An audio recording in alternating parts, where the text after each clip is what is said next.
Assalamualaikum warahmatullahi wabarakatuh, sahabat sekalian, ketemu lagi dengan saya Melian Sori. Kali ini saya berada di depan Bank Bengkulu. Kenapa saya pilih depan Bank Bengkulu? Karena berkaitan dengan tema yang akan saya bahas, yaitu berkaitan dengan digantinya Bapak Kepala Kejaksaan Tinggi Bengkulu, dalam hal ini Bapak Andi Muhammad Taufik, yang kemudian diganti oleh Jaksa Agung Republik Indonesia di tengah Bapak Kejati Bengkulu lagi menangani perkara besar ya, dan institusi besar, yaitu perkara dugaan korupsi gratifikasi pemberian reward kepada bendahara OPD di Bengkulu, yang jumlah dugaan korupsi kerugiannya ini mencapai 15 miliar rupiah.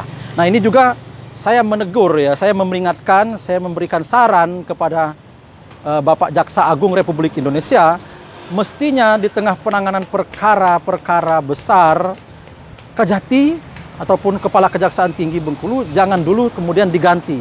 Karena kalau diganti, ini tentu akan menimbulkan pertanyaan terhadap publik, ada apa sebetulnya Kepala Kejaksaan Tinggi Bengkulu diganti di tengah penanganan perkara besar ini.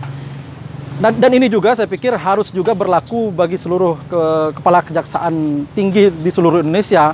Kejagung RI jangan dulu mengganti kejaksaan tingginya pada saat lagi menangani perkara besar, agar tidak kemudian menimbulkan pertanyaan besar di publik ataupun di daerah itu, seperti sekarang ini di tengah pengusutan kasus yang ada di Bank Bengkulu, lalu kemudian Kejati Bengkulu diganti.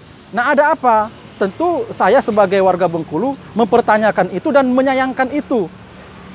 Nah, masyarakat akan kemudian mempertanyakan secara serius apakah kemudian ada hubungan dengan penanganan perkara dengan digantinya Kepala Kejaksaan Tinggi Bengkulu. Nah, tentu kita hanya bertanya dan hanya bisa menyarankan kepada Jaksa Agung RI, ini tidak terjadi lagi pada saat pengusutan perkara-perkara besar, Kepala Kejaksaannya kemudian diganti.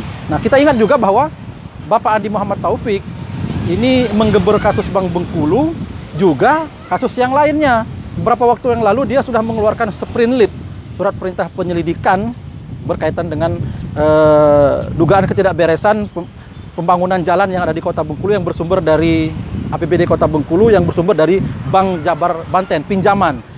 Nah, saya pikir sangat tidak elok, sangat tidak tepat sekali mengganti pimpinan Kejati Bengkulu di tengah pengusutan perkara-perkara yang belum jelas. Seperti kasus Bank Bengkulu ini masih penyelidikan. Nah, mestinya ya minimal lah sudah ada penetapan tersangka, misalkan seperti itu. Kalau memang ditemukan bukti-bukti yang kuat, lalu kemudian ditetapkan tersangka, oke lah kalau kemudian mau diganti. Tapi ini kan baru di tengah pengusutannya. Nah, ini sangat kita sayangkan sekali. Dan karena ini sudah terlanjur Jaksa Agung RI menunjuk Kejati yang baru, tentu hanya berharap pada Kepala Kejaksaan Tinggi yang baru ini agar kemudian serius menangani dugaan korupsi gratifikasi yang ada di Bank Bengkulu ini, dan jika menemukan bukti-bukti yang cukup kuat, segera menetapkan tersangka. Dan kasus ini saya pikir harus ada kejelasan. Jangan sampai kemudian nanti setelah tidak dibicarakan publik, hilang dan tenggelam. Nah, kita juga menantang Kepala Kejaksaan Tinggi yang baru ini agar kemudian serius menangani kasus yang ada di Bank Bengkulu ini. Dan kepada Jaksa Agung Republik Indonesia, saya menyarankan agar di seluruh Indonesia pun pada saat Kepala Kejaksaan Tingginya lagi menangani perkara-perkara yang besar, terutama yang menyedot perhatian publik, seperti Bank Bengkulu ini sangat menyedot perhatian publik di Bengkulu. Nah, mestinya jangan dulu mengganti pimpinan di Kejati di daerah, karena ini sangat mengganggu, saya pikir sangat mengganggu konsentrasi publik, juga sangat mengganggu, juga bisa jadi juga sangat mengganggu kinerja dari Kejaksaan Tinggi yang lagi menangani perkara itu. Karena harus ada penyesuaian, dengan Kejatinya yang baru. Sekali lagi, mudah-mudahan ini menjadi evaluasi dari Jaksa Agung Republik Indonesia agar tidak lagi kemudian di tengah penanganan perkara besar mengganti pimpinan Kejati yang ada di daerah, termasuk yang ada di Bengkulu.